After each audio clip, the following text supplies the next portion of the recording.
We are welcome to guys incredible very good. This is the option. And we're about to start.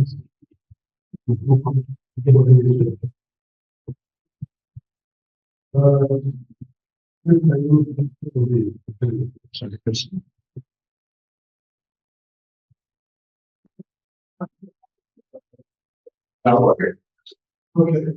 Maybe wrong the other, but I think that we have another participant with next speaker. He's going to be there, hopefully player in the condition of unfortunately team. We hear about diversity in the school, but we have speech at the president of diversity in the school. This is the level of this how this speaker. Going to focus on the research. So,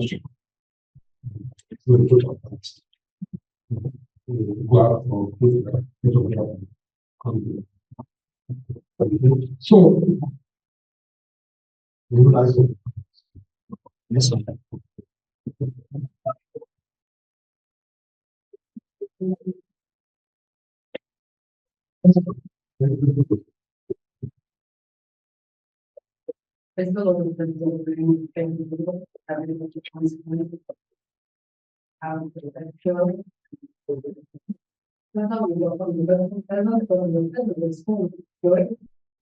Of today, Lord Jesus, our Lord, we hope in the mighty name of Jesus. Thank you for hearing us, Lord, of all we're going to do here today. I was called for it.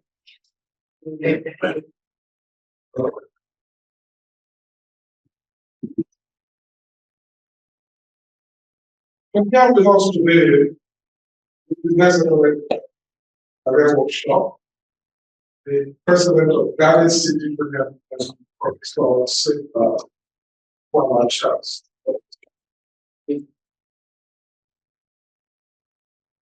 We also have a guest speaker for today's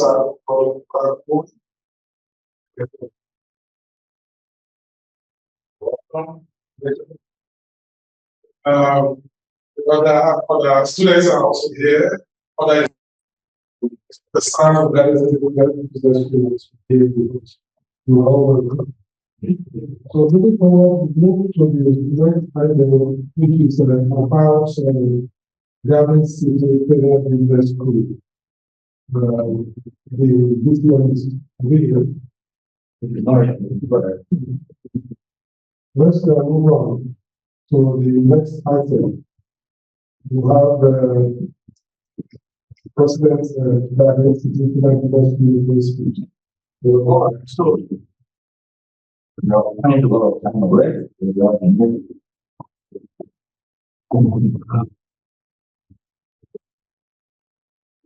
All right, good afternoon, everyone. The guest speaker, when expected, will go. The first time I will. What calls environments? What are there? What are you there? Staff and members there. Invitees, I can't do my friend. You know, our prospective students, ladies and gentlemen, I'm really excited to welcome everyone to the second quarter Business Excellence and Career Workshop, hosted by our school here. This event is targeted at promotional and technology and innovation stories. That's very important aspect. Every student must participate in technology communication. And what more second? Now, innovation gives back to entrepreneurial idea, which combines with innovation. Everybody talking about what family and China will do. It's all about innovation and according to the Nobel Prize winning economics, Joseph Computer said entrepreneurship is the ability to act on opportunity that innovation and discovery. So without innovation, there will be no entrepreneurs that we are seeing. It's an entrepreneur going workshop organized with a group of our students, community members, and prospective people. We have a feel of entrepreneurial leadership when people come and speak to us. Demonstrating practical experiences through genuine testimony, not fake, genuine testimony on their trajectory and reflections. Today, we will have the privilege of hearing the successful, own breed entrepreneur who will be sharing the practical insights, experiences, failures, and successes with us. Let me take a quote from Mark Finance. Because what Finance said, success is going from failure to failure and yes. Entrepreneurship is not just about starting at this. It's about taking risk taking, leading with resolve, being innovative, and constantly learning, and adapting to the ever-changing business landscape. It's about having the courage to pursue your dreams and resilience. One of the things about entrepreneurship is resilience. Do not completely give up. So resilience to overcome obstacles along the way. The authors of the book Build to Last, the chorus said, the building a visionary company requires 1% vision and 99% abandonment. Some people have a very good vision, they don't have something. Don't have that. So we want to hear from them. How do you align with test factors? This particular is test factors are not political factors, economic, social, technology, environmental factors. These are going everywhere. Do you think you can align? People, resource. Our students and stakeholders are guiding people. You are already taking the final first step towards becoming successful. As our vision here to create global business growth. Not growing local systems. That's what we have. And that's what technology is for. What we do. You are choosing to invest in education and develop the skills and knowledge necessary to try the business work. Like honestly, whether you're a visitor, whether you're a prospective student, being here means a lot. And I'm thinking a lot of you. Today's workshop is an opportunity for you to learn business in life. I'm very grateful who has been in your position and have successfully scaled and navigated the challenge, the wins and caprices. You will hear about the triumphs and failures. You will gain valuable insight and lessons on your own technology. Now, participating in the career and business excellence workshop like our school can provide numerous benefits for individuals who enhance their skills, expertise, competence, and more. One of the key advantages of attending such a workshop is to learn from just a breakthrough entrepreneur. A breakthrough entrepreneur.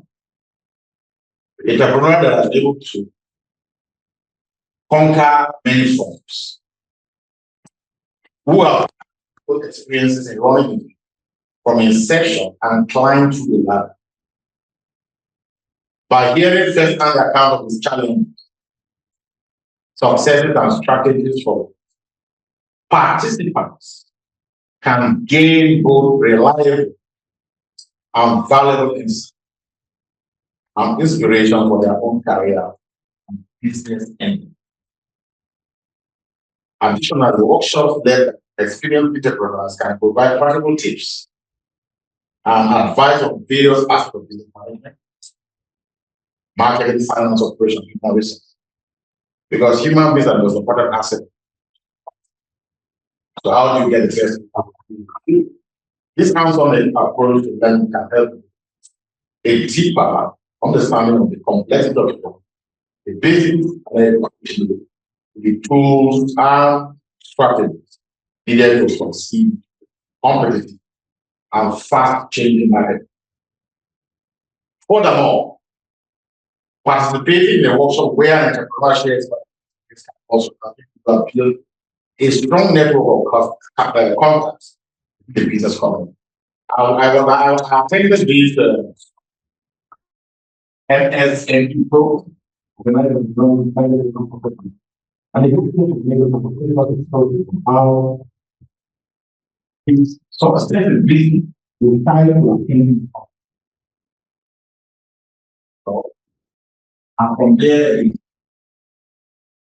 it's so whenever you come from an event, networker, and so it's important for you to networker. It's a capital that you definitely to network. You must explore and employ it to ensure that you extract value from it.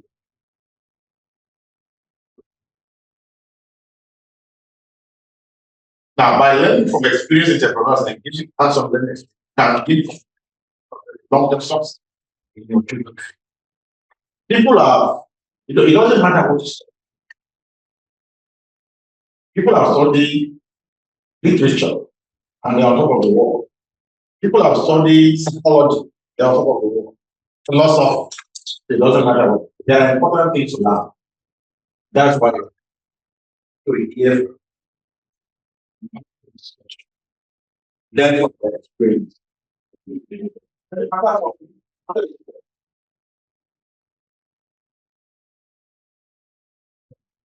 I will encourage you to listen and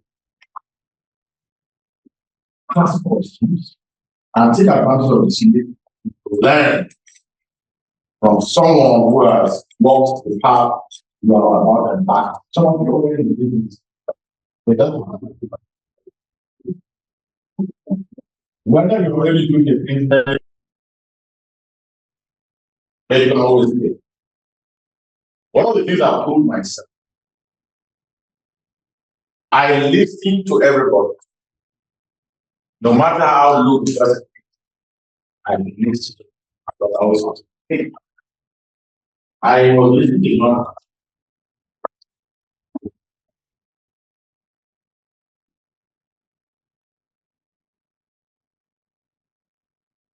Who successful.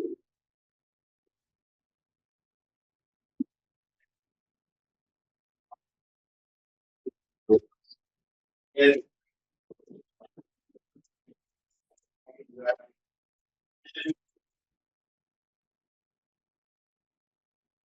goes on to buy a house.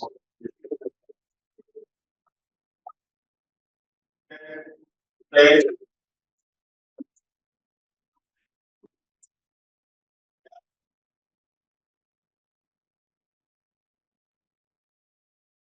the most of the people that is around. So it's not one and nine that I was saying like this. But it's not what you were like a broken news. But it was not saying more than anybody else. And those people have been saying, this guy is living up of child or something to sell his house. Okay, this is the guy is thinking about. Maybe that follow up with that. So that know the secret of why he's selling so. We started following the message and the supervisor that what we know where I don't get it. We don't really know the following, we know what it is. And so, look, is now, who's the new people?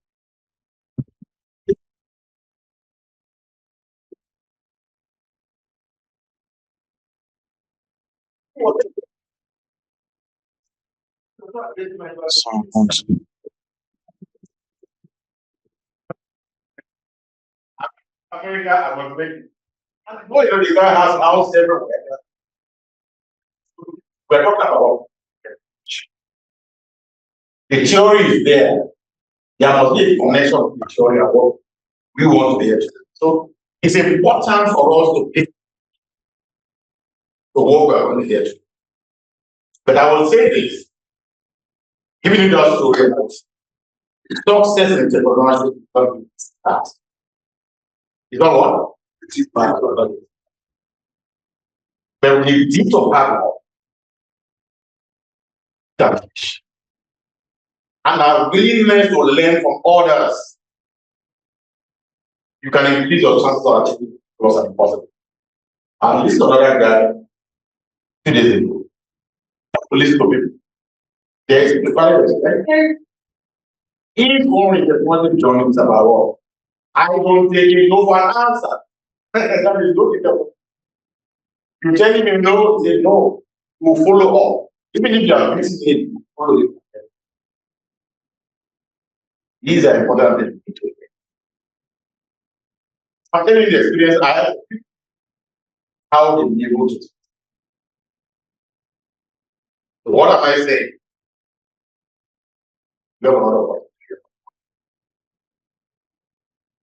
Now, your willingness to learn from others will afford you, will increase your chances of what? Achieving ridiculous and impossible goals. There are things you can say, and you can't achieve that. I was not talking about what I'm saying. Listen to it. Networking. Create a lot of. Finally, I wish for Dr. Thank you for being here. Then let's make the most of this opportunity. To grow, network, sell. Our various career. Thank you for support.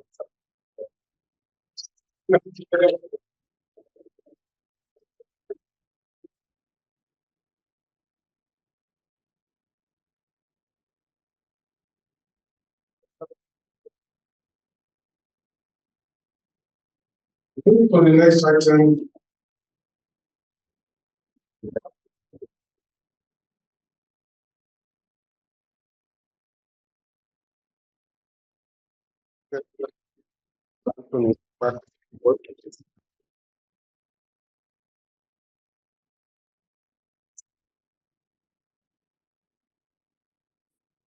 the president, Garden City Private Business School for single father Charles.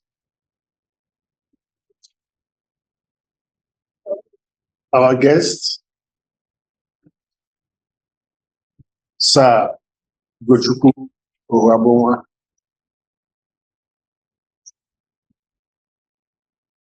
And all of you who have made out your time to be with us.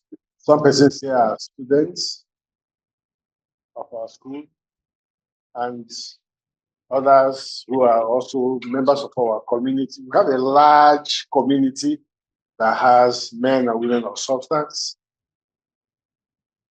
It's a privilege given to me to present the citation of Sir who I knew from a distance, so I never met him. Because a couple of times we came to his office, I didn't see him. Okuyomo. Okay, yeah, fine. Yes, we came a couple of times. You will speak on phone, but we won't meet you there and we'll be sharing. So it's my privilege to meet you in person. Kochuku Ahmed Orabonwa.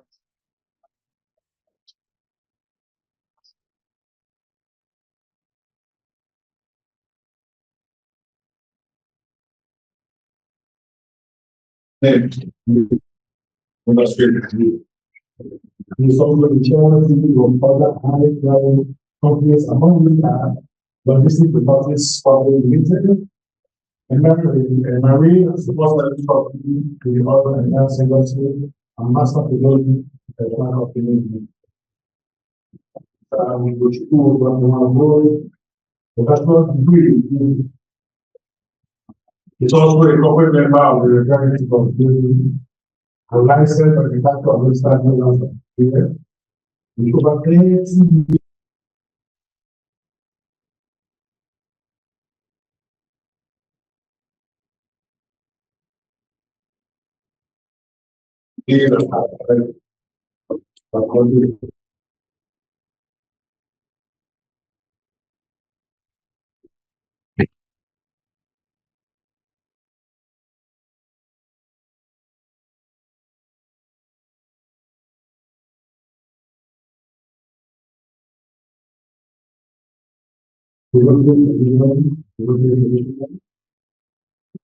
not given a award, the University community. Our officers studying the political.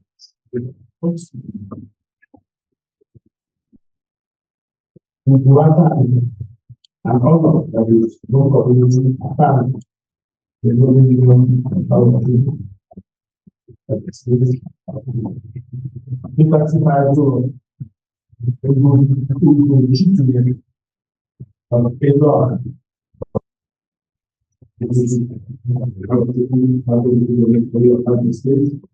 want to excellent practical governance college to rely on this kind of the program, the cultural personality.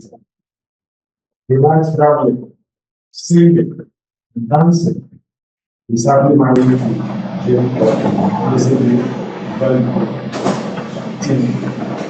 the marriage is blessed with 5 carefully and wonderfully raised children. This is the gift of this.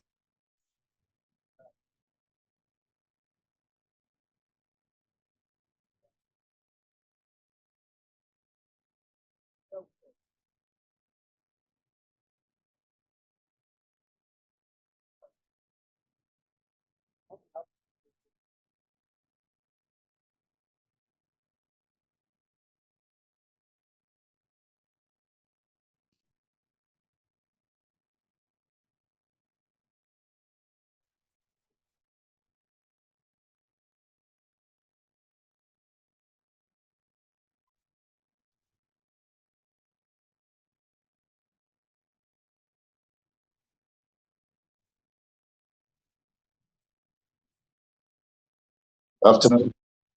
Let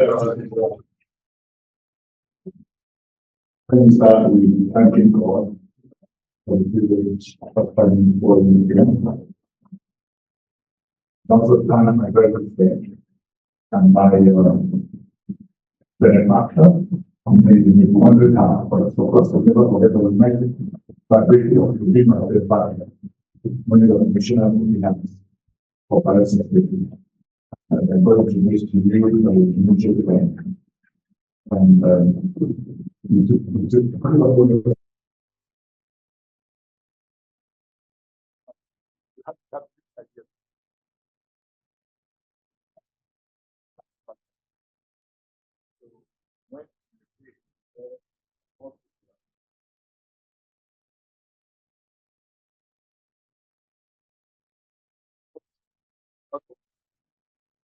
Yeah, but however,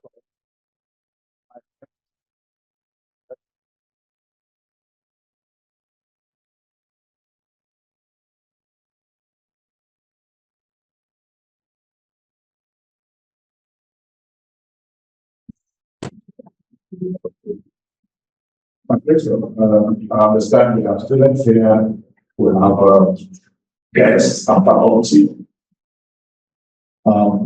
My concept of life is that everybody remains a student until the 60 below. And I keep telling you, 60 below, it does not amount to anything. A man dies, nobody that died dies, people die very well. So if somebody dies and he's still in the mortuary, he's not there yet. For example, miracles never cease. He dies and they dig a grave and put him there. It's still not a problem because anything is happening. The only time you can be sure the death has happened is when they of sand, 60 is on. Becomes a really difficult issue. But if you get up at that point, you load the sand and go, will kill you and you die back. So it's never ending. So we learn, consider so whatever faculty in the drop was there, were organized, then never comes. So I'm here merely to share my experiences with you and then learn from you. Because it's always like that. It's a simple out of thing. Learning is big and give you some of the experiences. So it's my privilege to stand before you as the citation has said. And go. My name is Gcpbs. I'm a developer. I try to follow people and I'm very comfortable with you. Absolutely, probably I get a little bit, yeah, yes. So that also, when I was growing up, my father would call me Ugo cheap. You know, I got some cheap. And people in the other way to don't my father said, she now come to me and thank for everything. So I'm comfortable with people with you. And as we go on, if you ask each other, let's know the name that makes you comfortable. I am invited here to give you a brief talk on my entrepreneurship journey, start point, challenges, and lessons.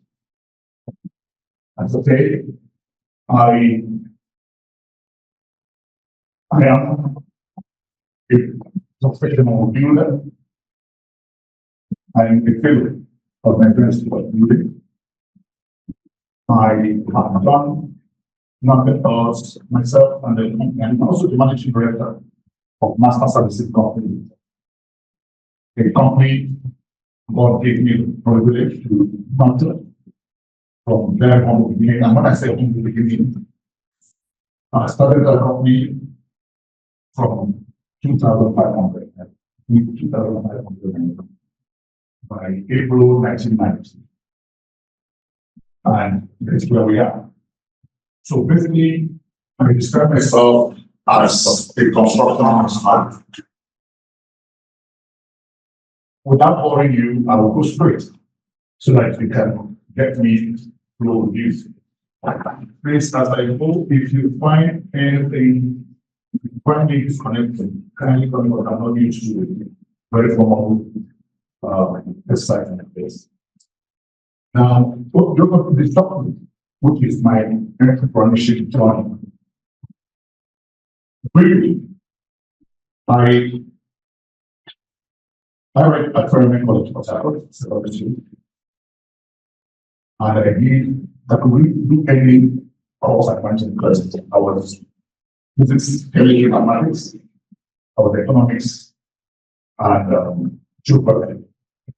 So when you have business, chemistry, biology, economics, geography, yes, you know, you can do engineering, you can do business, you can do anything. So I chose to do architecture.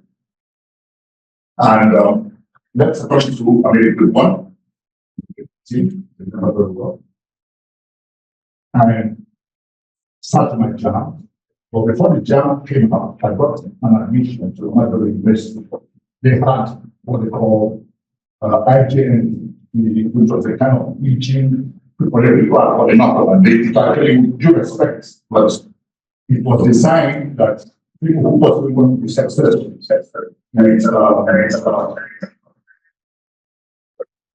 with job, come and do it's like an A level, after which you get directed into the university. So I was in the University of American University. At the time, my friends were all waiting for jam, so I was up to 7. I also started going to school. Finished the IJMB, made a good grade.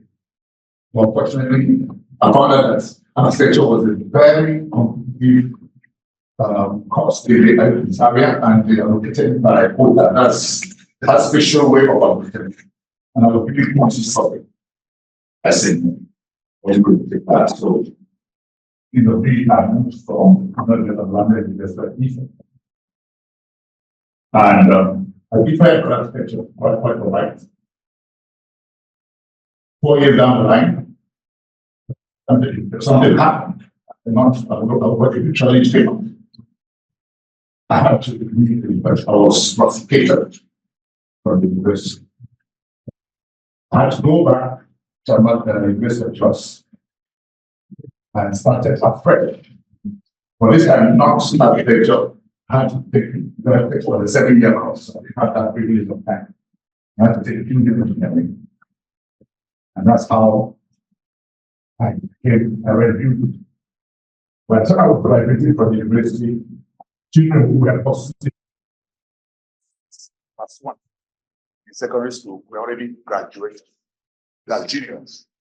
5, 6 years. I'm talking about 1, 4, 5 plus 4, 9 years had gone by. So those who were in class 1, when I when I entered university first time, I graduated and were working everywhere, anywhere they were working. If you add youth service to it, that's 10 years. So by the time I was coming out and say I want to face the world, my average mate was 10 years, 10 clear years ahead of me. So I made up my mind that I wasn't going to embarrass anybody, because if you are my classmate and you've been in the industry 5 years, and the guy who you look up to, right, like I told you, I never say, yeah, but activities of somebody and all that. So you find if I come and meet you, you're already like a manager, and I'm coming to be your subordinate. I was wondering how such a classmate would handle me and how I would handle him. So I got inspiration and I chose that I wasn't going to work for anybody.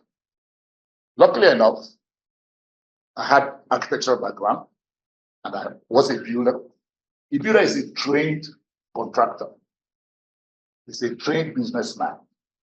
And this was my course I read for love and for as hobby. So it wasn't anything, something I slept with, something I wanted. We'll talk about that kind of thing as we're moving down. However, that was how I decided to go solo and set up my business. The business was to start. Of course, you have to have a business name. You have to incorporate business. There are steps you go to set up a business. And that's it. But generally, the story I'm going to tell you now is going to be a story that captures this trade.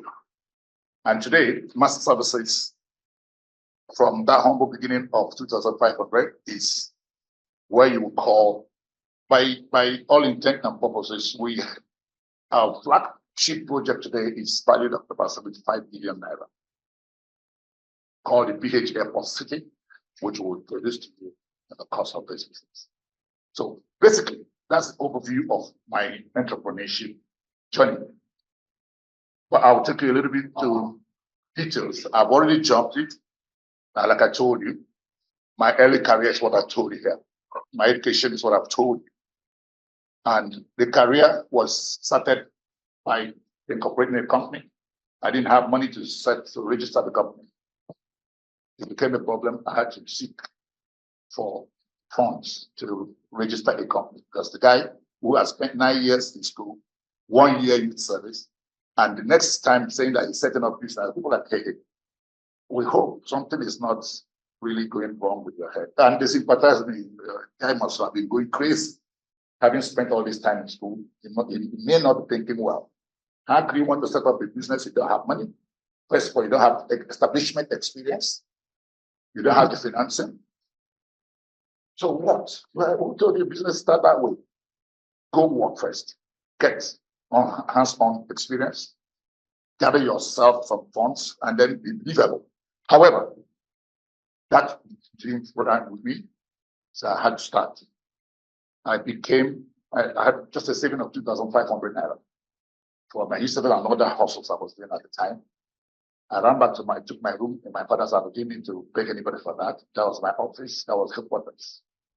My mother had a dilapidated 404 pickup that had been packed for a long time. As a builder and somebody going to carry a lot of things, so I had to first use the first part of the 2,500, getting the vehicle manageably on the road. If you're going and the gear goes off, you have to stop off the engine, put the gear before you start it so that you can move. Otherwise, it will go. Have no back windows. If rain falls, it's going to soak you. That's how I started. And I was the accountant. I was the site foreman. I was the head foreman. I was chief engineer. I was the managing director. I was anything that the company needed. I was all in one. And when I'm moving, it's the entire thing that is moving. First, we got ourselves registered. The idea was now, okay, so who are your clients? You set up to do your businesses. So who do you serve? Because first you have to have the skill. And then you have to have the market where your skill has to be sold. So it's not just that you've got the skill that is the issue. You have to now identify who needs your services. We sat down and drew up a few things and noticed that Shell was there, the oil industry companies were there. We looked at which system can we really have easy access to, because you can't go to everywhere. So we looked at network, who and who are doing nowhere. And that's how we got ourselves registered with Shell Nigeria Petroleum Corporation, our company, as facilities engineer contractors. Shell had what you call categorization, contractor categorization from grade 1 to 10, but it's inverted. 1 is the top, 10 is the base of the contractor who do minor things. Because we came in with a certificate in building and engineering, we were given category 6 as start point. We didn't start from 10. And then we started with patching roads. We started with cleaning gutters. We started with grass cutting, pothole repairs. By the second year going, or third year going, by 1993, we had graduated from, we have been raised from category 6 to category 2, which was the second highest contractor registration category in Shell, below the likes of Gcpbs and the rest of them. And we kept pushing. At that time, we had gotten an office. We moved up from the house, had an office, 1 room, secretary, and who acted as an accounts person too. That's how we started the early career went on. But somebody would say, from what I've told you, why did you decide to go private? What inspired? Like I told you, the inspiration were two. Mainly the fact that I had, time was not on my side anymore. And I didn't want to sit back and count days. I needed to shunt. I needed to kind of move myself to where I ought to have been if I had left school 10 years earlier. I tell you, that was the biggest inspiration. That was the biggest. The other one is the family I come from. I come from a family of 12 siblings, and 10 of us are men, 2 ladies. The ladies are 2 of them. We have about 10. Let's talk about the 10 men. Of the 12, anyway, I'm 9. Of the men, I'm 8. So you could see those who are ahead. And all of them, by His grace, were all reasonably prompt, positioned where they are supposed to be at the time they ought to be. So here was this black sheep, not the place himself where he ought to be. So I had that inspiration to catch up. I had that inspiration to also impress family. So those 2 things put so much pressure on me that I couldn't walk anywhere. I must have to do something to reinvent myself. That's how, what inspired me, and that was how I started the early career. The early career was purely mundane. It was humble, like the word I was used there. Like I told you, cleaning gutters. I go to the, we get a small minor contract. You run to steel market, you buy the steel, or go to timber market, you buy the timber. You come out to the junction, you pick up 1 carpenter, pick up 1 laborer, you get to site, you bring out your tape, you set out the works, and they're working and you're supervising them. As they are working, you get 1 good business, okay, you are the foreman for today. Stay here, let me run out to that. Before we knew it, we now got, somebody saw us and thought he needed to work with us. There was an arrival of the element petrochemical. The Chinese, the Japanese had come to construct Chiyoda Corporation. Sorry, sir. You want to say something? Okay. So Chiyoda Corporation had come in, and then that was how it was, and we went there. We were the first site to make that cleared the entire element petrochemical as it is today. And I know they've done some expansion. While we were at that, actually we had been upgraded to grade 2 major contractors of Shell. We were invited to tender for the rehabilitation of a walkover location for drilling operations to build a drill they call Yola 19, Ogoni area. It was the first job we were doing at that 92. That was the cost of that contract was 3.5 million naira and about $500,000. This was 1993. That's so we started April 1990, and so we had to at that point hire more people, more skilled engineers had to be brought in. I never did done walkover location. It's a whole lot of to get in, so I had to get in people in, and that's how it started growing. We did that. So before you could say JAR, everybody was following us up. We registered with LNG, they call it JV1, when LNG was about starting. It wasn't called LNG to say, but LNG was about starting. That was the Julius Berger, Speedbank Ignos, the joint venture. They are the main contractors that built that place. We registered quite all right, did our pre-qualification, very rigorous one. Waited for contracts to come, they never came, and we moved on. Few years down the line, Nigeria wanted to host what they call World Youth Soccer Festival Championship called Nigeria 99. And we intended to be part of it, so we went on and registered. But it's something particular happened.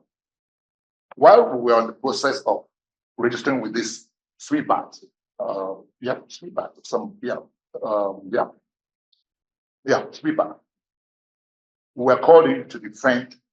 In our profile was the registration certificate of LNG and the JV for LNG.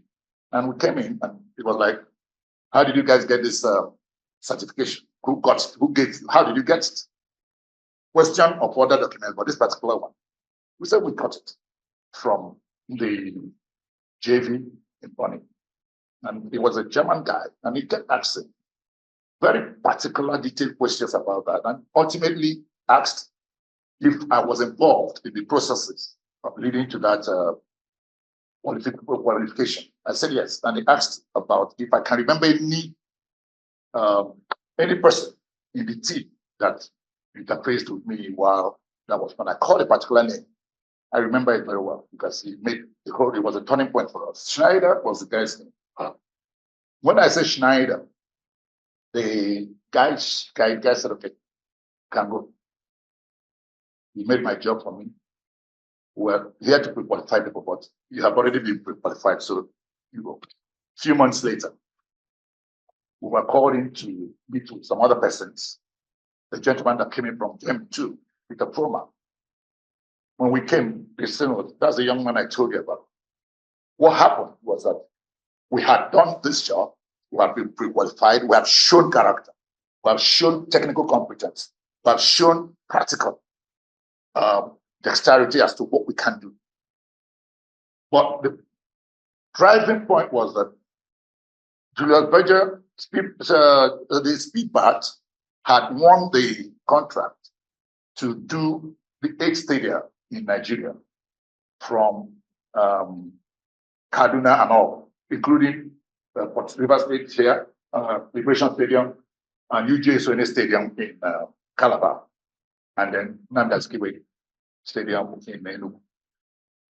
They had left it for, this was happening now about July 1998. Again, the war was coming into this country, March 1999.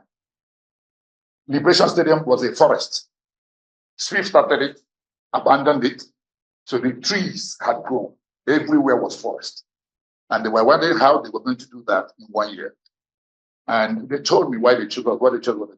It's so first, a compact management. It's a company that is small, but with big heart. They needed a company that had quick touch. Decision making should be shorter. For them to get any approval, they will do it here, then go to Geneva. Even if it's 10 naira, go and come back. Process of approval alone will be longer than the project. So they were looking for this compact company, big hats in terms of who's the skill, who will be able to run with it, and who within short times can take decisions and deliver. They dropped the stadium, the precious stadium, because they would look at it. It was like, how does anybody do this? Where are your drawings? They didn't have drawings. So how do you start? So that's why you're here. Wow. Went back to the office and they gave a concept of what they wanted to do. We needed to have a layout. It's an existing stadium. Where do we start from? We can't go back and do a preliminary design again or whatever. That time is not there. Called immediately. I got one mechanical engineer, got an architect, got a few teams. We went back to the office.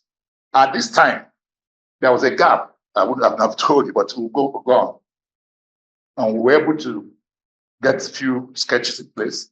We rushed to the Ministry of Works that's handled that, searched every archive. It's been years. I had to use my network. When the friends I knew, all the friends, old friends, new ones, and all that, we were able to ultimately, after 1 week, run into a plan of the stadium. Just plan. A layout. Nothing serious, but that was enough for us to start. Without boring you, to the glory of God, the next 2 days we were with a strategy of implementation with basic costs. The guy said they didn't have money to mobilize us, but that the money will come, but they are too much in a hurry. That's why they have us. At this point, if you notice, 1995, 96, 97 was the financial crash meltdown. Nigeria, most banks were being, liquidated. We were dealing with finance houses, 20% and all that. So we finally got ourselves together and took a decision that we must move on. Asked them, okay, you sign a basic commitment that we should go. So let's know that you're sending us in there. So you have to get your documentation right, which they did. You have to make what you call a commitment payment.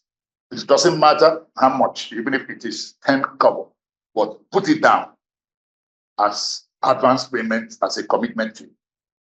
They agreed to bring 10 million, but we had to move. We had to start that weekend. At this point, there's a gap, like I told you, I will come back to. I think this early career inspiration is important. It's basically the rest will be story. That this is why I think I'm here, because for me, when I see where I'm coming from, that's the only thing I want to sell to anybody. That's the only thing I want to sell to anybody.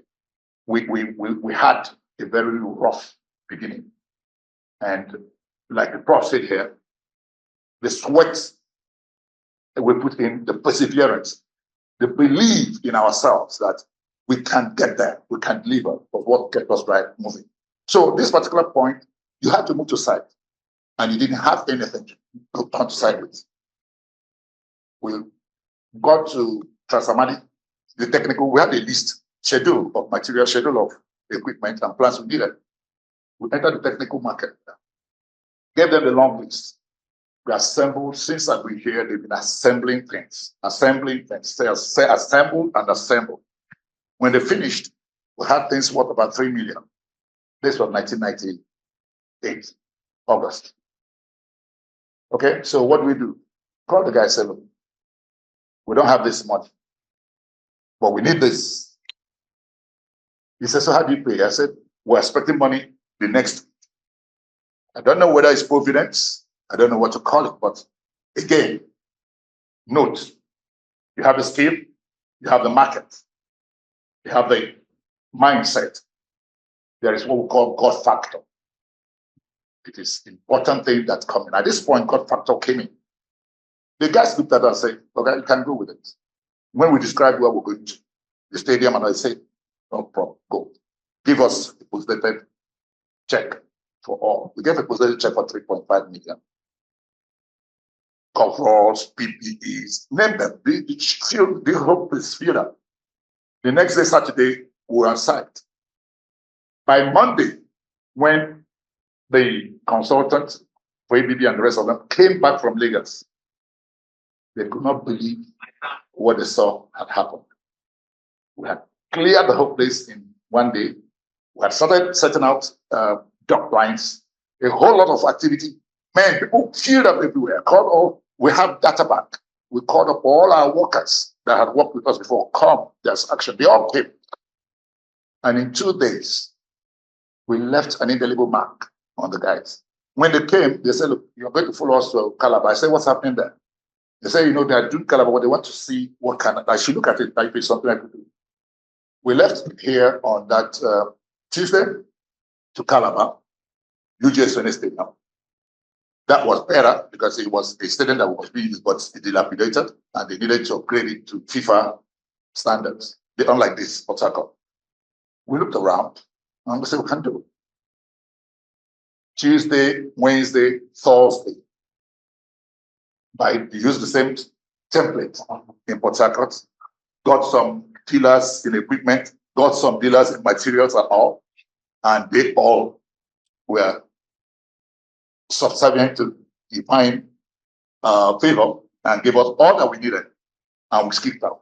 Wednesday, Thursday, Friday, the Calabar UGS Stadium was bubbling. Everywhere was full. I had gotten some friends, and they gave me references of some engineers at Calabar Cement Company, electrical, mechanical guys. I pulled them out. They all arrived. By Saturday, the guys insisted we had to go to Enugu. Now there's the stadium. We got there. They had used that stadium for an event about a year or so earlier. So it was just there, but it needed some minor touch-up. It was when we got there, I found out that while we were in Calabar, the guys left to Enugu. I didn't know because I was busy. They went there, terminated. They already had somebody that was working there. They terminated the guy, paid him, and made sure he was nowhere. And that is 2 of us we see. So when I arrived there, I was not asking, but I can see activity. They say yes. He said, well, but he's gone. Don't worry. Nobody. They tried to shield it from me, but finally it came out. Now, these 3 projects had to be delivered in 28 weeks. From August 1998 to March 1999. The games were to kick off end of March, first week in April. The rest is history. But suffice it to say that we finished the whole thing in 25 weeks. We finished them in 25 weeks. UGS is still standing the way we did it and the way we left it. Port Harcourt Liberation Stadium, Port Harcourt, orderly came in and wanted to expand it to about 40,000 seater and gave it to a Chinese company who came and destroyed all the German technology we had installed, floodlights, the peel, removed them and started them before the militancy came. The Chinese left. That's how that place remains as if it's an uncompleted project. But that's not my story. My story is within 5 weeks, we delivered 3 stadia. The total cost of those projects at the time came to about 1.5 billion. But we did installation on the equipment, ABB manufactured equipment, so they bring them. But the bill was all together. Most of the equipment they brought in from Germany, from Vienna, and all, which we installed, were costs that were on us, but we didn't spend the money. So ours was only the labor's content, which came to about, at the time, about 123 million, which was our own pass-through, our own revenue. And this is 1999 now. And I told you we started 1990 April. Within 9 years, we had built our permanent office, which is still standing today. We are now operating we had moved from 1 room office along Market Road in Oromamasi. We had moved to Transamadi, and then we moved to Romaba layout, and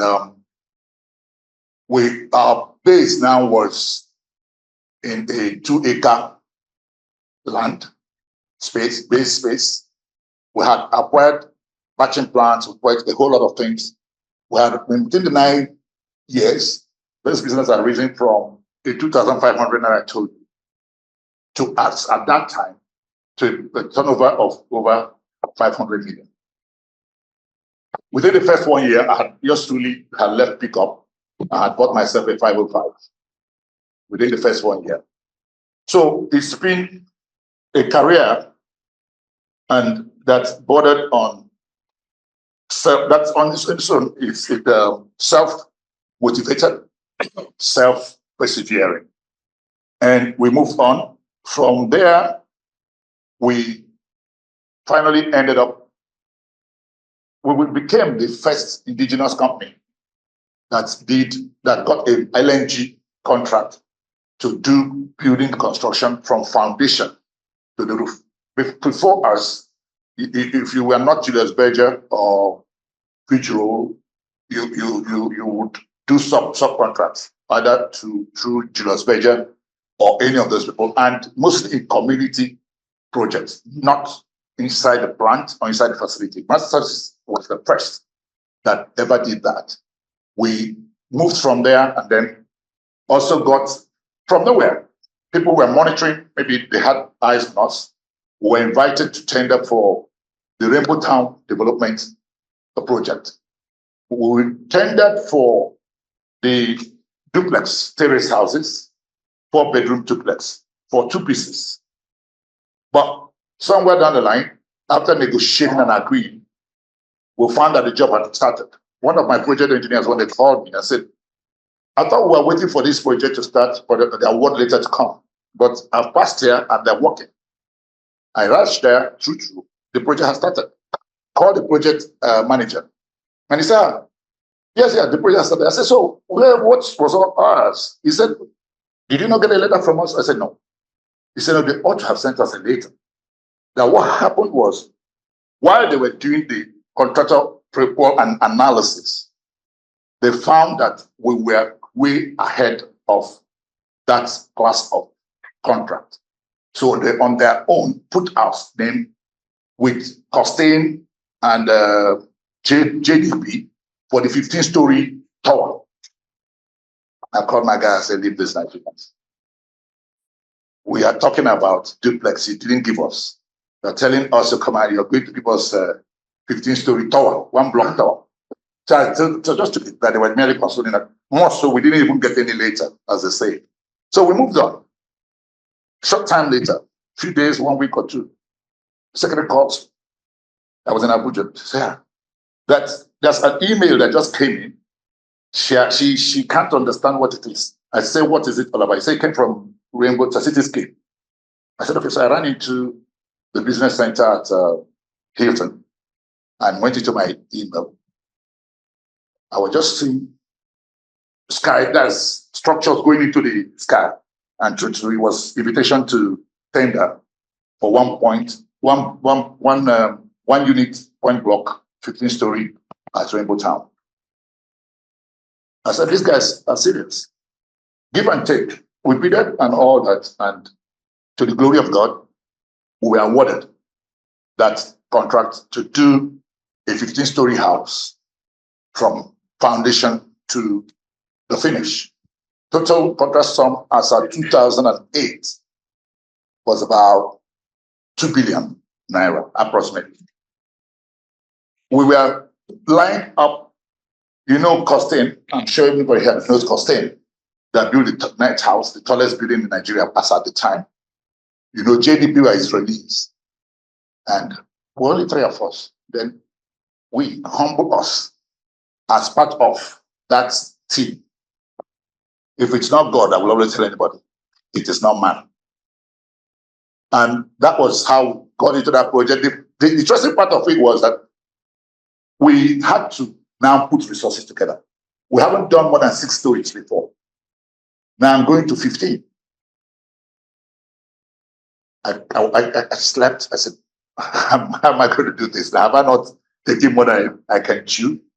But I never get faced by challenges. I do better under pressure. I do better under. But one thing is, I have always have my mind very clear. I don't let it get be clouded or there's a word for it. That's my mind is always open, very clear, very clear. If I have issues, they are outside me. I don't allow my challenges to overwhelm me. So I got this inspiration to look for, as usual, look for the one-touch resource people. Went into my data bank. I remember the friend that was with us in Bonnie, but he was working with Fijiro. I said, hey, very senior engineer. I said, look at my challenge. He said, so what do you want to do? I said, I'm looking for guys, one hand touch. He said, you know, that's a big matter you're talking about. I said, the project is big too. He said, he'll get back to me. A day later, he got back to me. Fujiro at that point was divesting from Nigeria and moving to Senegal. The Federal Ministry of Finance incorporated building in Abuja. The team that handled it, the Nigerian guys team that handled it, are not very disposed to go into Senegal. But because they had no choice, they were being told. So he had spoken to their team lead, and the guy said, look, the only challenge they have is if they must leave their job, they will lose part of their pensions or part of their gratuities. So if we are ready to pay that to them, because the company will take it, because they have a minimum length of time they must give the company before they pull out. They put it together, calculate that, I take it. Because we got a letter of award and we're asked to be on site 1 month after, which for me, I thought they designed that for people like us. Costain can do that. They have all the equipment, they have the resources. JDB have all the equipment, but maybe somebody insisted they use this. People want to bring this. Okay, let's see how to do it. To the glory of God. That letter was given to us on the 26th of February, 2009. By 27th of March, 2009, we were completely on site with these guys. George Alabi was the project manager, Fujiro. Alexis Okoro was the construction supervisor, Fujiro. Two of them came in and then pulled in key foremen, carpentry, mason. The Fujiro that was going off also was selling off their equipment.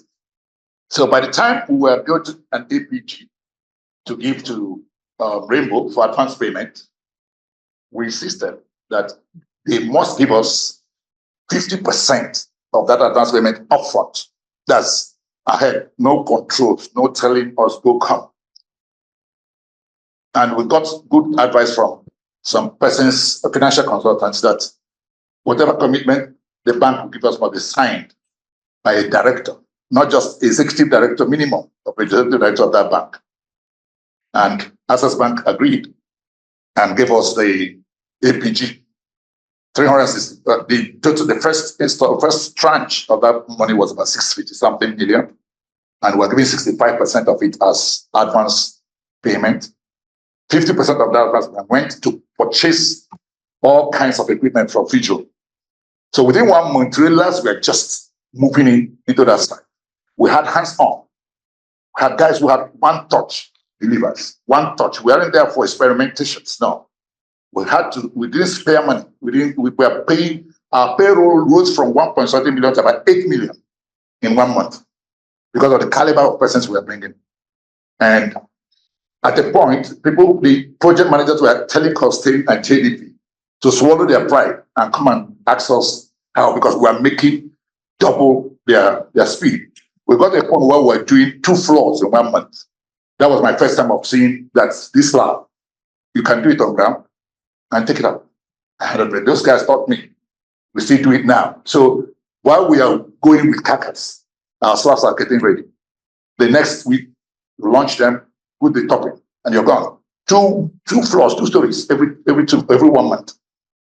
It was something else. It was a big learning for us.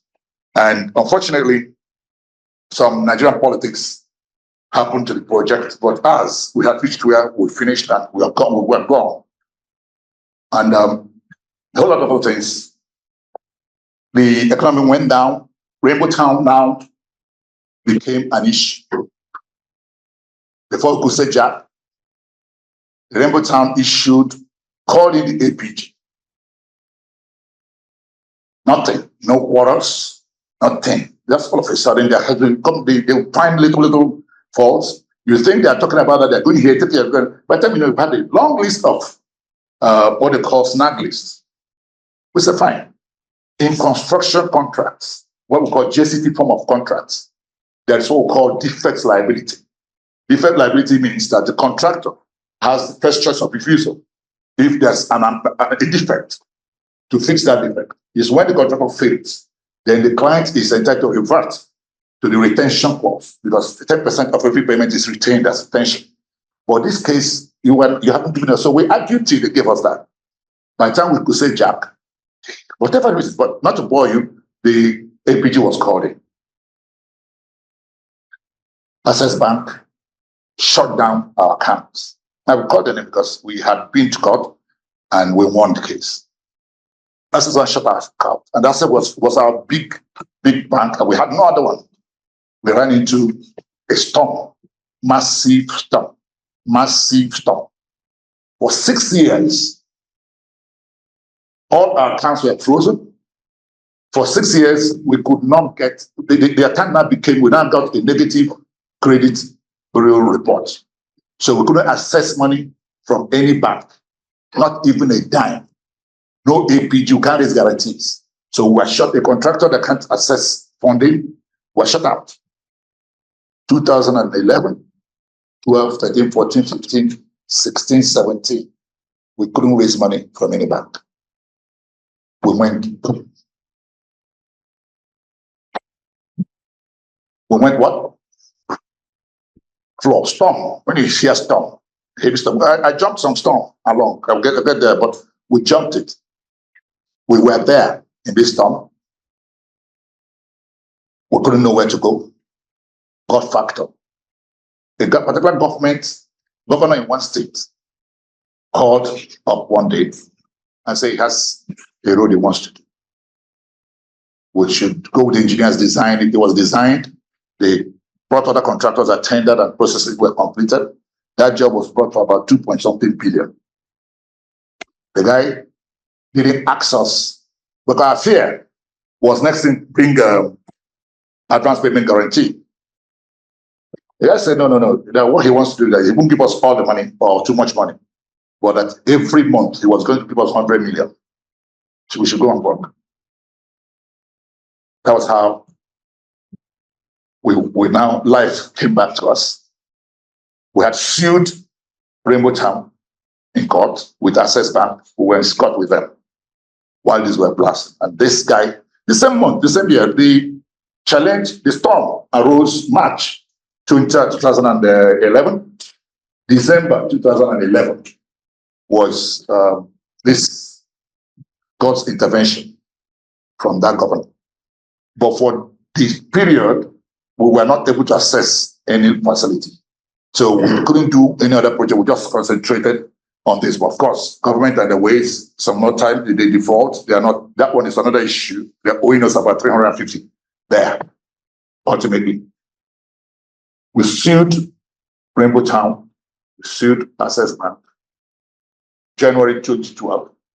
The matter was in court till March 27, 2024. And the court gave us a ruling mandating them to freeze our accounts, asking them to pay us all our claims, that they had no business doing what they did, and that they breached the contract severally. The judgment is there. They are trying to go to appeal. We'll win them because they have no case. We are professionals. We are sticklers. We are sticklers. So let me jump so I don't. So I had told you the inspiration, why we started. I've taken you through. I hope you pardon me. Okay, I'm a little bit too expressive, and so I don't know when I cross more jumble of things. So please, I'm sure you will do better with This is being recorded, right? Yeah, so you can access it and then listen to it over and over and over so that it can grow. So I have put everything together. Yeah, in this my speech, you also know how I identified the business I want to do. One is I'm a builder. I identified that a builder is a contractor. So I'm self-employed. So why would I be a builder and after 10 years, I should not struggle with people to look for work?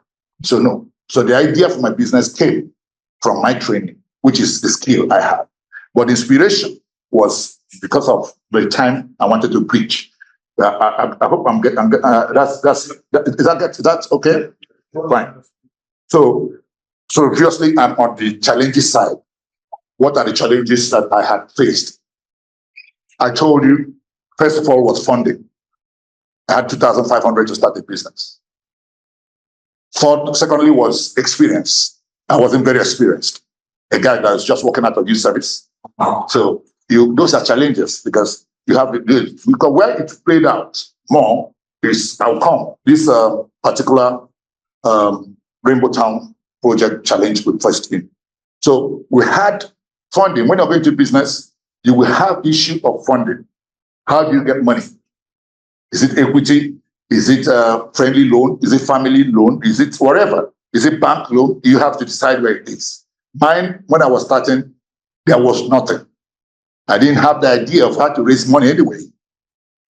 And my family were like, hey, this guy, we are not going to indulge you. You've bought time, 10 years. So come and work.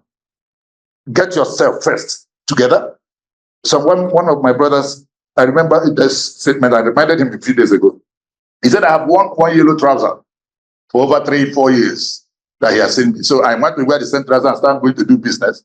I should go and work. At least change your clothes and look, people want to deal with who is succeeding, not who looks as if he's curved. I'd say, well, that's part of it. So there was no money. It's a big challenge. If you're going into business, you don't have it. And it cost us a whole lot because we needed to do big. We couldn't do them. Secondly, experience. What experience do you have? We didn't have it. So what it meant was that we were learning at work. That's and what the consequence is, you take 3 steps forward, you are 2 steps backward. You take 3 steps and you find that those 3 steps you've made 2-step mistake. So at every one step successfully you are on, you have 2 other steps that had failed. So you were learning on the job, and it was expensive. It was not a very interesting thing. All the things, particularly making corporate decisions, making human relationship, because like the challenge we had at Rainbow Town, it wasn't technical. I later found out that I wasn't very skilled in managing the Nigerian nuances. That's another environment. Okay? A guy is coming to you and he's presenting himself somehow, and you're taking him for what you're hearing. But he had other motives. So for me, I'm very technical.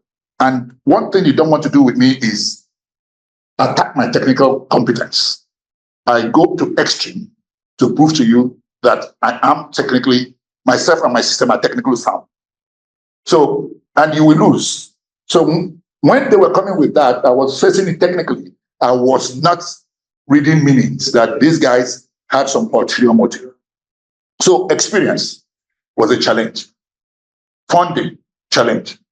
And then working environment, rule of law. You get into contracts. Guys are signing contract with you, but they have like, the government that called us, the other people, they had signed contract with you, but they are intended in breaching it. They do not intend to keep faith with the contract they have entered. And so you hold, as a contractor, you hold the short end of the stick, because he has the knife and he has the yam. He cuts and shares as he or she wills. So we found that very, very, very obscure, particularly after we left Shell. When we were in Shell, it was a system that worked on autopilot. So you tender, if you win, but you go to work, there are processes, well-documented operational processes and procedures, which you follow. They have the various layers of supervision that will ensure that you deliver, because they are not there to just fight battles with you. Whatever work Shell is doing is aimed at a commercial venture that is coming up, and they're not going to allow you fail so that their rig move or drilling operations will not be affected. So they're with you step by step to the end. And that was part of what helped us, but it trained us a lot. But however, outside Shell is a different thing altogether. Contracts are signed, they are never kept. Banks have the ones that agree to deal with you, maybe even with Shell, when they see Shell contract, will give you short-term loans, high cost. So at the end of the day, you're just working, busy, but nothing to show for it. You're busy, you deliver the project, you pay the bank loan, and you're just there, just going around circle. So those are the major challenges we had. And we always want to let people know that you have to get that in charge. Check. You have to be sure of where funding is coming from. You must be sure of what your skills are, but you must also grow your experiences. You must also grow your hands-on. What do I say? Yeah, ability to manage people is key. Not just the staff under you, but the third parties, your clients and all, particularly this part of the world. Nobody earns enough in Nigeria. The staff you employ is looking at why you are making money, and he or she is not. They want to make money. Unfortunately, cost of living, I call it, at the point I called it a makeup syndrome. And I don't call it thief stealing. I don't call it, what do you call it? Corruption. I call it makeup syndrome. What do I mean? One day it just occurred to me, I have a driver. Driver earns share drivers are about the best paid. I use share because that's an outfit I was so close to. He earns about 60,000 at the time. He has 4 children. Now, he lives in a house that is about 5,000 naira a month. So in 3 months, which is 1 quarter, he's doing 15,000 for rent alone. He has 4 children. A driver that earns about 60,000 is mature, maybe about 50-something year old person, late 40s, early 50s. And then the children go to school, different levels. You put him or her together. By the time you put his school fees, he pays. Maybe they go to this secondary school. So they put a whole lot together. When you find that the guy has spent total hospital bill, transportation, basic things that he must spend on if he has to be a man. I mean, I'm not saying he has beer parlor he goes to. I'm talking about paying rent, school fees, medical for his children, transport himself to work and back. You will find that he spends about 90,000. Meanwhile, he is earning 60,000. So, that 30,000 must come from somewhere. You tell the driver, you're going to buy me fuel. He goes and comes back. The next day, we're moving. So we want to buy fuel. I said, how can we buy fuel? He did not buy a full tank. He tells you, he went there. I said, what? 2 of us move on this vehicle. I know where you're going to go. How can you tell me? What can you do? All right. Because if you don't buy the fuel, 2 of you will be stuck. You buy the fuel. The other one takes this out. The other one does this and that. So when you are in a system, that's the way it is. It has challenged this environment. Then your client expects you to do his job that you have competitively bidded for, and then you must still bring 20% of what does not exist to him. If you don't, he kills the project like they killed Rainbow Town. So those are challenges, the operating environment, the rules of law and all that. So they are basically that. And then we need to balance our life. Again, part of the issue, especially people of inability to balance their lifestyle with their work. When I began here, I told you, building, construction is my natural place, is my environment. I talk building, I talk construction for the last 40 years, till 12 midnight, earliest I go to bed. I am at home talking construction. If I'm out of this country on anything, I'm talking construction. But I have learned to also play in construction while I'm working. Anytime you see me sitting down taking my beer, I'm discussing construction. If I'm saying I'm on holiday, I'm talking construction. Whatsoever I do construction both as work and as leisure.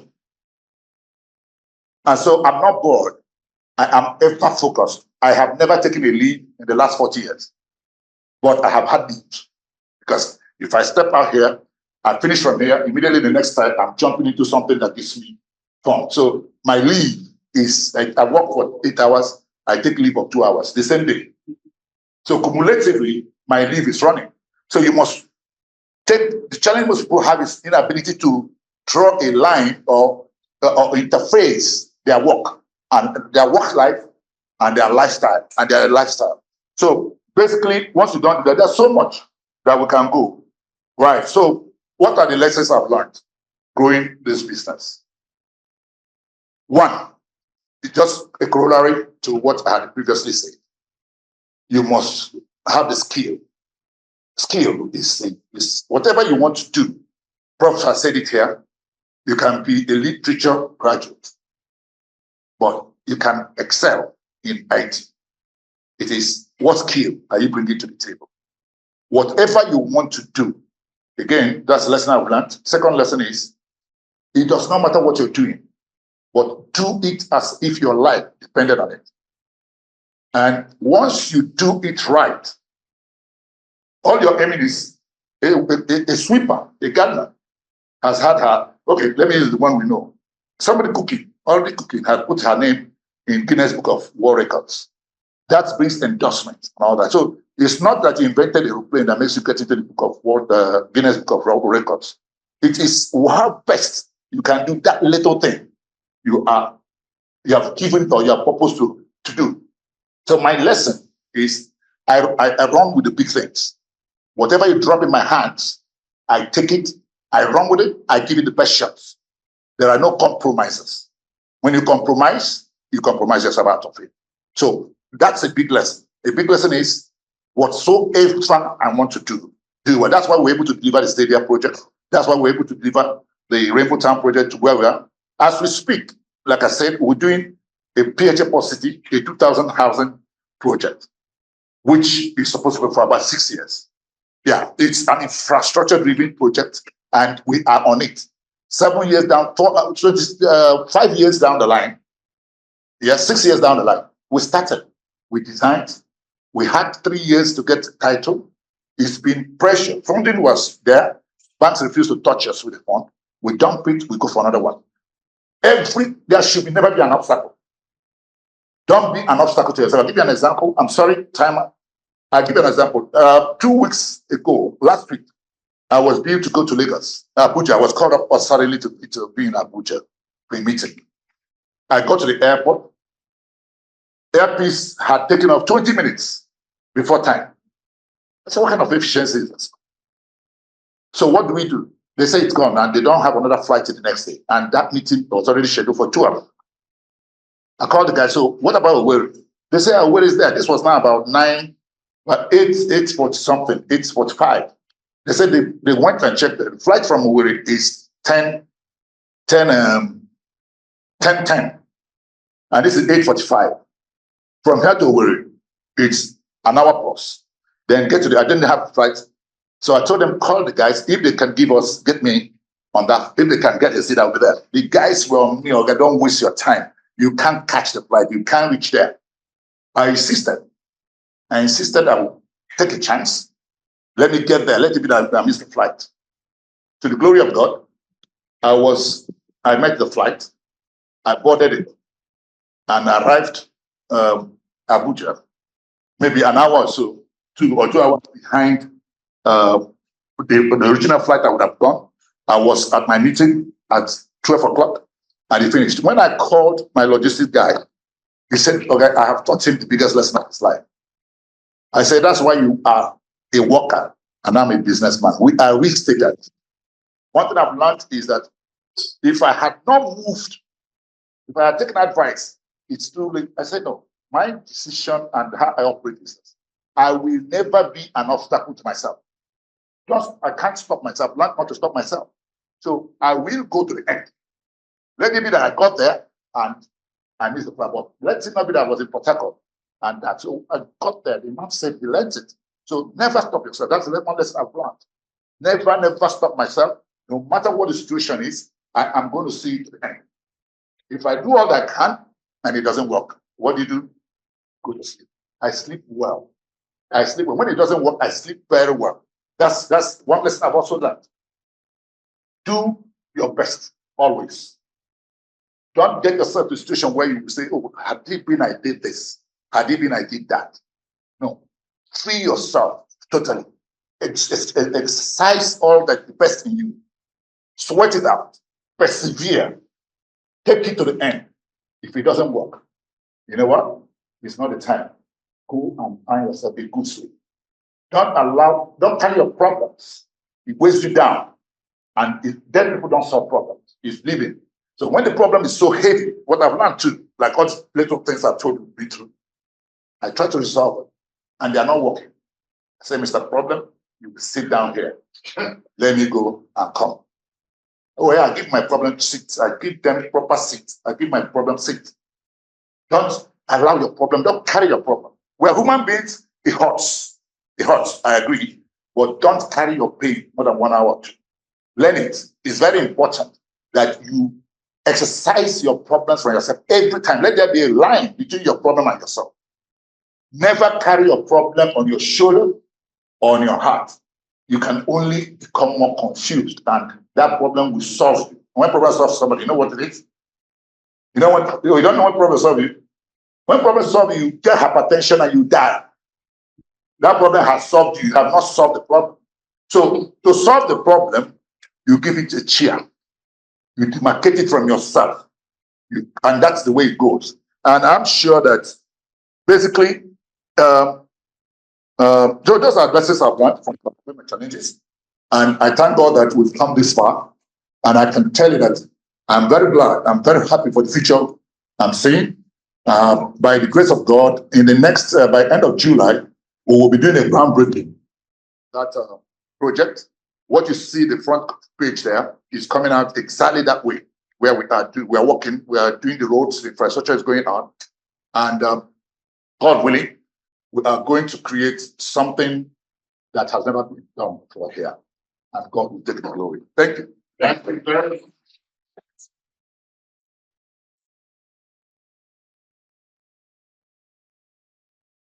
Thank you for that's a wonderful session. What we will do before we wrap up is that write your question if you have it. Just write it. I'll call on the president of Garden City Premier School to make some thoughtful statement. But write your question. As soon as it finishes, we'll go into the questions and answers. All right, thank you so much. Excellent. Excellent. Let's go out together, man. My comments or my validating academic literature. What you have told us quite a lot, but did I agree with academic literature? Now, all of this is said here, as a parent, but for entrepreneur, the most important factor there. A lot of people there. So when they have challenges, they want to quit. So that is a very important thing. When you talk about entrepreneurship, entrepreneurial pathway, there's some people live in their house. Start very small. And you talk about Gates, talk about Mantoka Wall, all the young people that are putting the dollars. He started very small. Some of them were in the garage, started very small. So when you say he started with 2,500, not the new thing. He shows somebody that has a future. So number one, perseverance is very important. Lack of capital or lack of access to money, another big issue that you will able. The other very important thing is about knowledge, skills, and business knowledge. Business knowledge is very important. You were able to focus on the area of your corporate business. You are an engineer and focus on the engineer. A lot of people make that mistake of going to areas they don't have. So that's where the business is. I had a friend who was retiring as a banker. I was the deputy director of the bank. What are you going to do? I will go to where I have my corporate bank. That's what I do. I'm trying to validate what he has told us. Tell us that see, he's telling us something that it does an academic impetus. The other thing that I want to talk about is long-term perspective. He has a long-term perspective. He wasn't looking at the immediate. Today, the challenge we have in our society, people want to get rich very quickly. Our young people today don't want to waste time. They want something that will give them money to. And so anytime they see that it will take time, they want to. That's why I say education is a scam. By saying that, well, the education takes time. But that is the only way to have sustainability. So I think it's important. And one of the things you also did very well is about Fugro. Fugro was able to help you. You were able to have partnerships. Man, you were able to spend the money. The lesson to learn is that government projects, we have to be more careful. Yeah, dealing with government. It's not easy to take. Some people don't touch government. They say part of their policy. People have been giving setback. If they didn't touch that project, are you saying they're not going to do well? Yeah, so the issue that you will have said, let me just oil of the policy. Probably the setback you have was that. So I think that is another lesson to learn. One important thing that you also mentioned that I like is test factors, which is very important. But two things matter. For you to have competitive advantage in business, you must be able to have internal skills. So people help you. You have the right valuable skills, rare skills, non-immutable skills. Yes, so valuable skills, rare skills, and non-immutable skills that what you do that help you to deliver faster than sustain. Yeah. So that is very important. The next factor is that they are able to respond to environmental factors, challenges, political factors, economic, social, technical. Also, that also you responded very fast. But another key issue of environment is about ease of doing business. Ease of doing business is a major challenge. Access to finance, access to property rights, access to rule of law. Here is a place where someone takes you to court. They can keep you there in the court. You are the one that actually is suffering. You are the one that actually is disadvantaged that you're going to court. You can turn out to be the one that won't it. And that's what has happened. So the point is that there are a few things they have said that are very important. Talk about perseverance, talk about patience, which is related to that, long-term perspective, innovation, talk about passion, business knowledge. I think these are very important things. Selling skills, ability to be able to convey your ideas to somebody today. But that guy was asked that who registered you and all that. You want to just try and see whether you have what it takes to deliver a project, and you were able to convey. That's ability. You understand, you have the knowledge of what you are. So for us here, I mean, you take away what he's saying, telling us is something we can validate as a business. We can tell you that these are things agree with theory. People say people are too theoretical. Now the practice and the theory goes together. And so for me, these are very important aspects of that. Then one other thing you mentioned that is It's about things you cannot control. I have also suffered from that. Sometimes you get worried about it. And people have died from things like that. So things that are beyond you. You can try and say, okay, what will you do to yourself? Say, give a seat to the trouble and then go and sleep well. I think it's something that I think is taken from me. Not anything you cannot. If you don't have a chair, you have to come. So I think buy one. Please, let's also take away that as a very important one. Anything you can't control, you forget about it. For now. All right, so at this point, I think probably there are questions, comments. Congratulations. Thank you, sir. Well, great job. Thanks.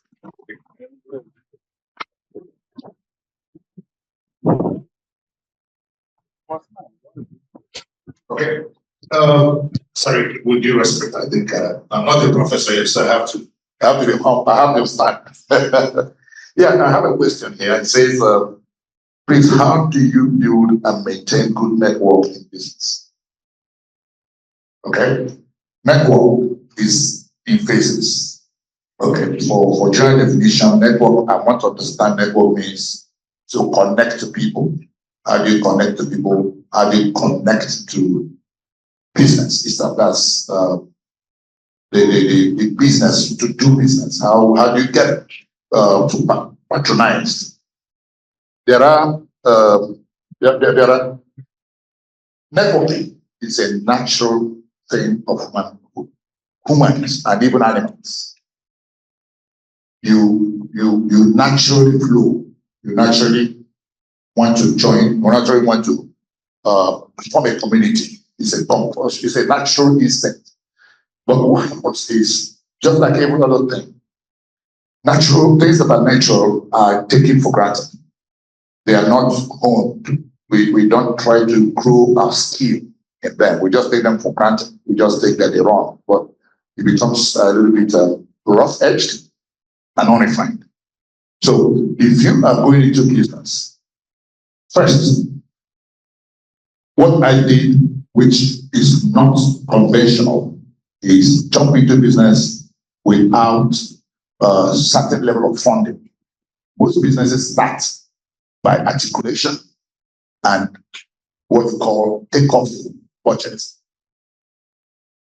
And in that take-off budget, aside from office space, initial staff, furniture, and all that, you also have to provide for what some call it publicity, propaganda, but I call it networking budget.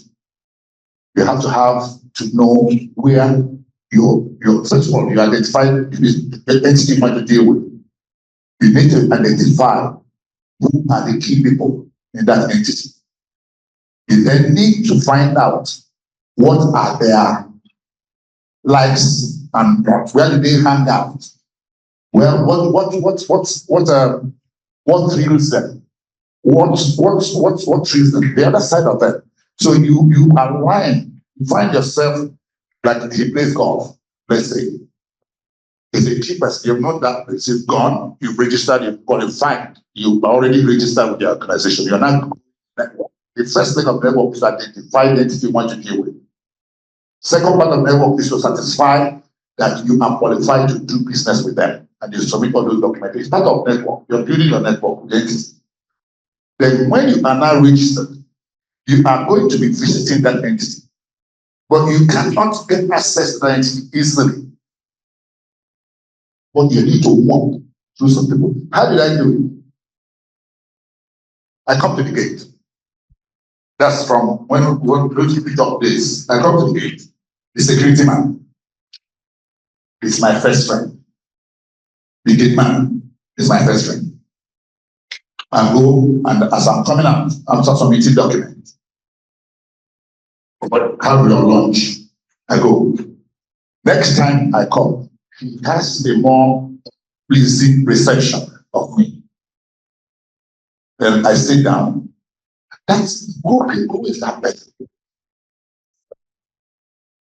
John said, we say, I'll come I said, who is okay? It's okay, don't worry. But if you pass here, I'm going to pass that point at you. He said, I am the pastor. You keep quiet. Next time you come, you fill form, I want to see. Peter says, I don't know you, but come. You don't have a second chance to make a first impression. You must be who you are. Prepare. Don't go before anybody first time modeled up. He's a busy person or she's a busy person. So you must be considered. You can't grapple like a grapple here. You have to be straight to the point. It's the first time he's resistant. So the minimum error you make, you're gone. So you come in, be bold. Again, people come too humble. Too humble. No, that's how humble you be because of that advantages. It shows, it gives air of lack of confidence. That you don't have confidence, that you're naive. So when you face people, you face confidently. Good as I know you have not met me before, sir. My name is so I represent so company, we do so things. So I thought I should come and introduce ourselves to you. He said, what do you do? So you now go to detail as his question comes. But you must whet his appetite to know more. You see now that will get it for you. By the time you finish it with him, you may have made a good impression on him. You may not on the first day, depending on the person you're dealing with. There are people who are really tight and very, very, don't look at their faces. They are this one. What I found out in my business growing up is that these guys who look too serious are the most simple people you can deal with. But they are emotional, and so they don't allow you to assess them quickly. So you need to work on them gradually and not forcefully. One day you got to come down. So you start your networking, identify the entity you want to deal with.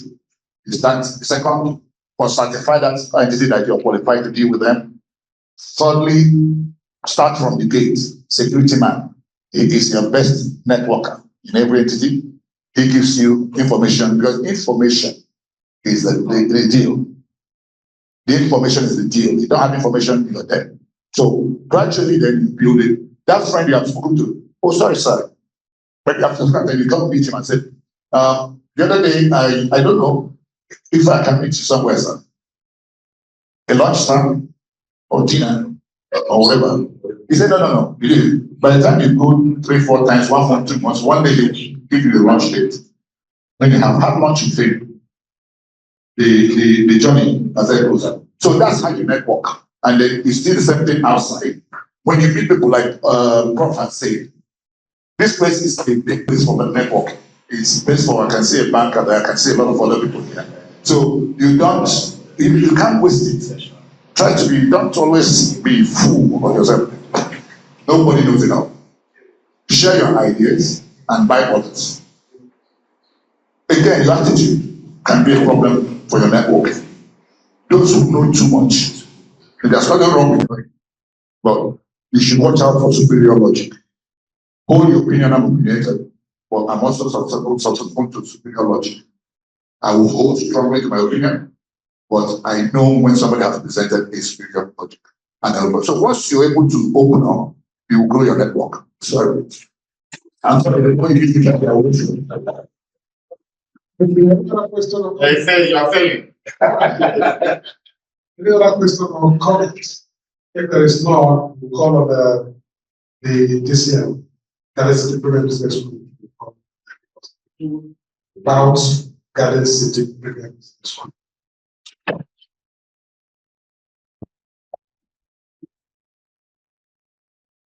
I'll take this. Welcome to Garden City Premier Business School.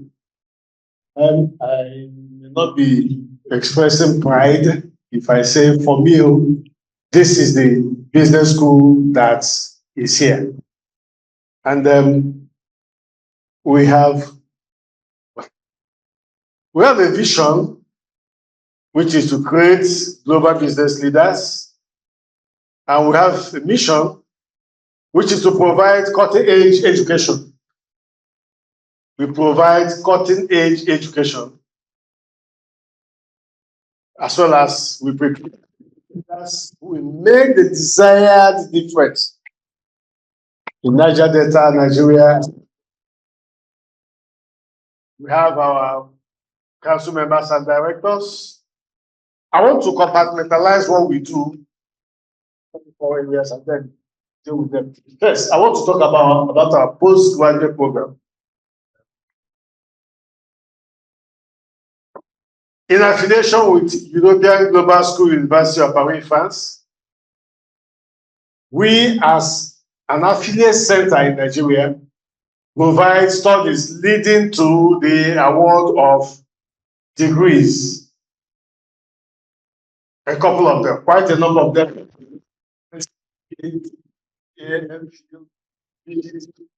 Especially in the business and management related areas of accounting, finance, entrepreneurship, logistics and supply chain, project management, and quite a few of them in these levels. And by the way, a new class is starting in the next few days in July. So we have a new MBA, CPA, DDPA class that will start in July. Our master degree programs are for 18 and the PhD 3 years, 1 year coursework, and then the other 2. So that's about our postgraduate program.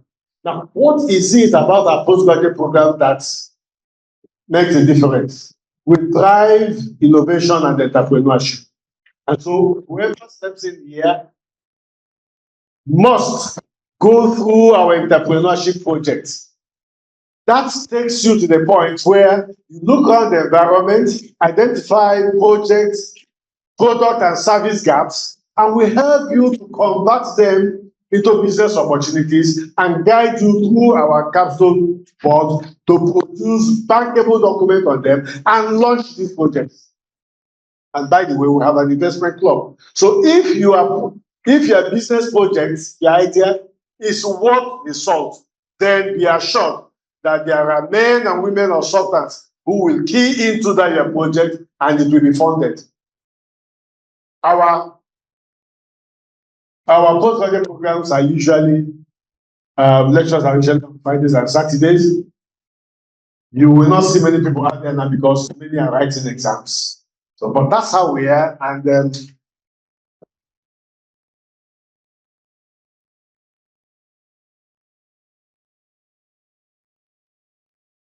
that's how we run postgraduate programs. And be sure that you will gain the best, because one, you will be here and you will access postgraduate programs and certification from foreign universities. While your normal life is not disrupted, you don't have to travel anywhere else. Here, you run your normal life. If a couple of persons here are students running their businesses, that MD there, running his business in Woji and all that, yet accessing the school. And we have top-notch persons, both from the industry. This blend gives you the best of what you require to graduate.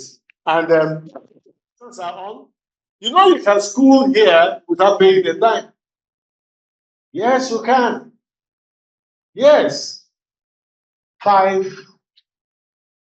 other students. Just bring 5. And your own is fierce.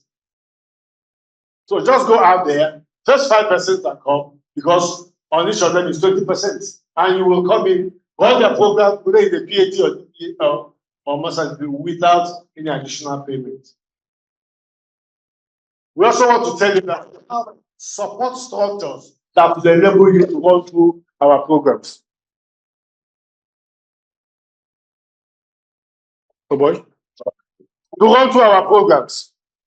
Some persons may say, I studied engineering, I studied this one, I won't understand business, what is accounting all about? I left school 30 years ago. All of those things don't matter, because we have a support structure that will enable you to transit. So even if you didn't come up in this area, we give you the platform that will enable you become comfortable in those areas. So we have this support structure. And you see, when you study here, you are not only advancing in business, in entrepreneurship, you also are advancing as a scholar. You can't graduate here without published articles, and we will assist you to convert the things you do into published articles. We have a journal. So as you step out, you already have articles to your credit. And that's a very beautiful one. So that's about our postgraduate program. We have affiliations, very many of them, which you'll see. For those of you in the industry, you can make us your first port of call for training because we are a member of Oil and Gas Training Association of Nigeria. We are a member of the Nigerian Institute of Training and Development. We are partnership with the Toronto Economics and Management College. We have this for our economics and for our project management. We run these programs. This is a center for all of these and more. All these. We are ISO certified. Now, when you study here, because of the quality of the training program and the curriculum that is covered, this institute will admit you without any further examination into the membership of the Chartered Institute of Leadership and Management without further examinations, because the curriculum you will pass through here qualifies for your admission. So you come in here, you get the masters or PhD, get membership of professional organizations outside Nigeria. No good. Same with the Chartered Institute of Leadership and Governance. Same with the Institute of Strategic Management of Nigeria. Same with Nigerian Institute of Management. And a few others that we are currently discussing our strategic collaboration with. Chartered Institute of Project Management of Nigeria, Chartered Institute of Personnel Management of Nigeria, and a few others that will come on board any moment from now. Even for this Chartered Institute of Bankers, come register as a CIBN student, and we will admit you into MBA in finance, and knock off. You don't have to come and repeat so many things. So you find out that you will achieve these two certifications in a shorter period and contemporary. That was no good. So we run capacity building of different categories. We are a training center. So for your organization, build the capacity of your manpower from the topmost, because we run management retreats. We have CEO programs, we have advanced management programs, down to every other training program, both in management and in the oil and gas. Somebody seated at the back there, his organization is coming for contracts, bidding and documentation in the next few days. Somebody in this environment has asked for sales management organization. So we are fully, apart from the advertised training programs, come discuss with us what your performance challenges are. And as the builder said, we will design the training that will bridge that gap and increase the performance of your people.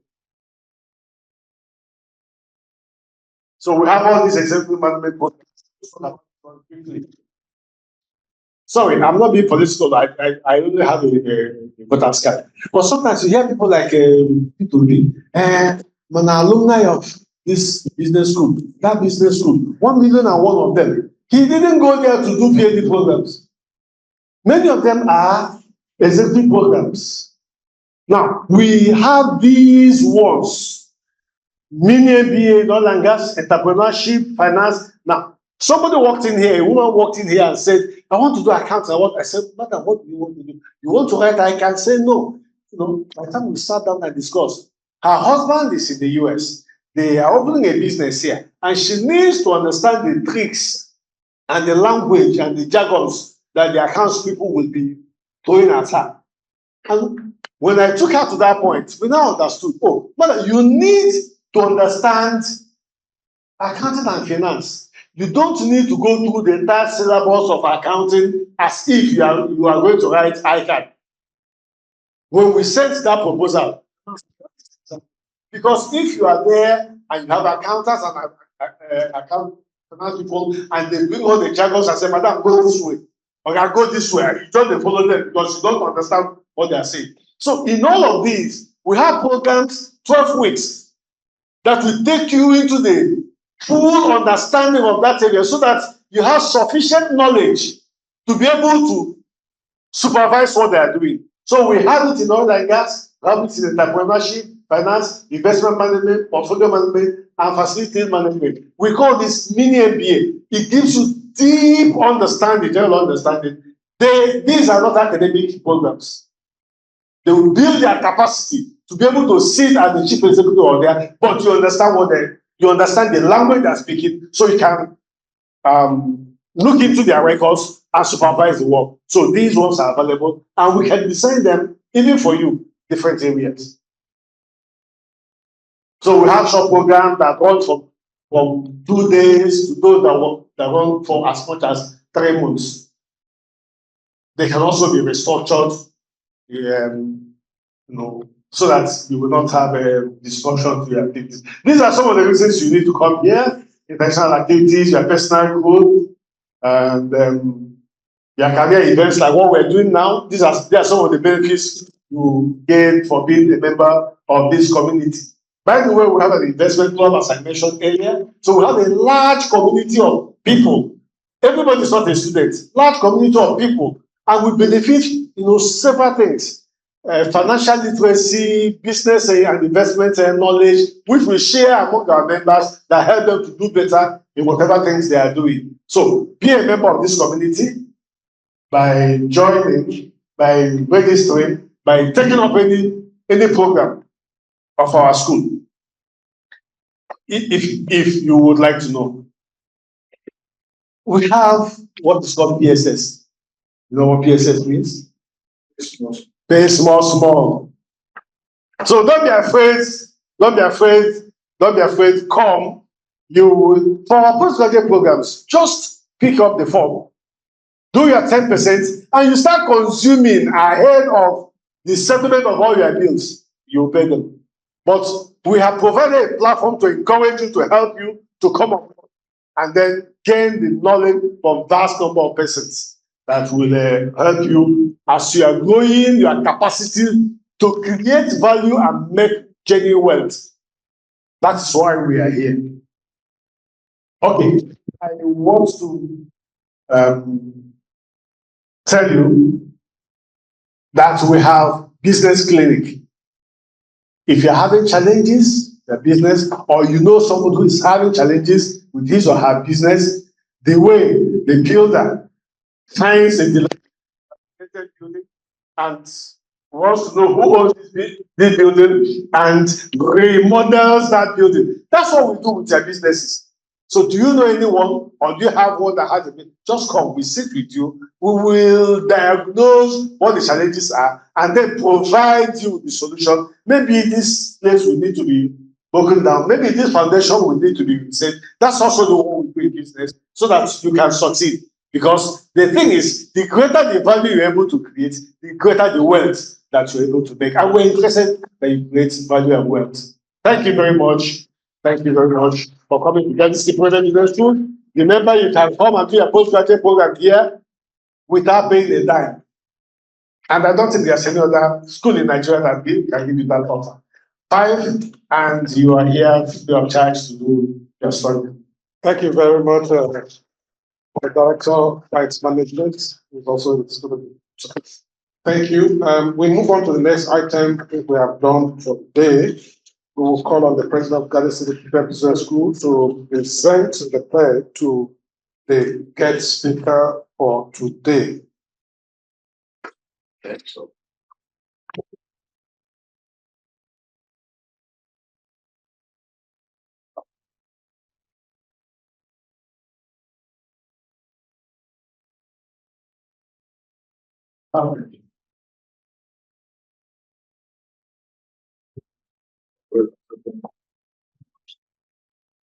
On behalf of Gcpbs,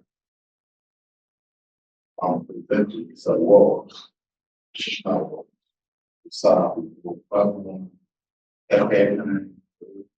ASC for the role of guest speaker. That is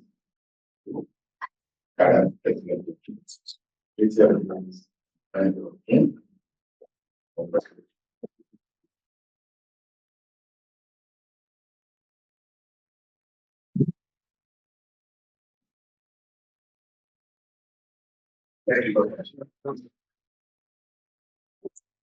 So quickly, we'll call on the Director of Academic Program Finance to come and give us a vote of thanks before we move on to take our photograph and call it a day. Vote of thanks.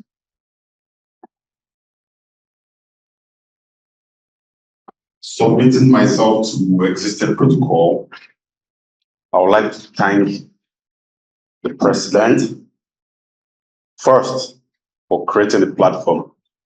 You know, having wonderful minds like Sir Ugo come to meet with us and share his wealth of motivation and experience is a wonderful and commendable thing. Going forward, I would also like to thank Sir Ugo for being, should I say, very welcoming. If I say humble, it will be an understatement. Very welcoming all the way. Reaching out to him was very easy. I was never afraid of reaching out to him. Believe me, that's a very rare trait. And I can imagine how his workplace and those working around him will feel liaising and interfacing with him every day. I really appreciate. Now, coming down to what was shared, I learned a lot, and I will be borrowing a leaf from his booklet. I'm very sure that that booklet might be empty now because we all will be borrowing a leaf, right? So, sir, you have to buy a new book. Now, being serious, I would also like to thank all participants seated here, those on site and those online. I can see you. Don't worry, I can see you.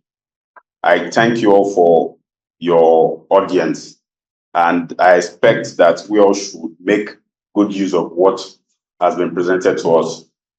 For the technical team and the staff, I also appreciate your continued contribution to making programs like this come to life. Thank you all. We started with prayer. We're going to conclude with prayer and go over to outside there. Take one. So, sir. Dr. Environment. Let's all come. In the mighty name of Jesus. Our Lord and our God, we want to take this opportunity today to share in the knowledge we have in establishment. Thank you for the US speaker. Thank you for the presidents of this group. Thank you for the participants. Father, we started with you and you have brought us to the end. Thank you for all that you have done for us today. Have your way in our life. In Jesus' name we pray. Amen. So let's go over to the front over there. Take the pictures.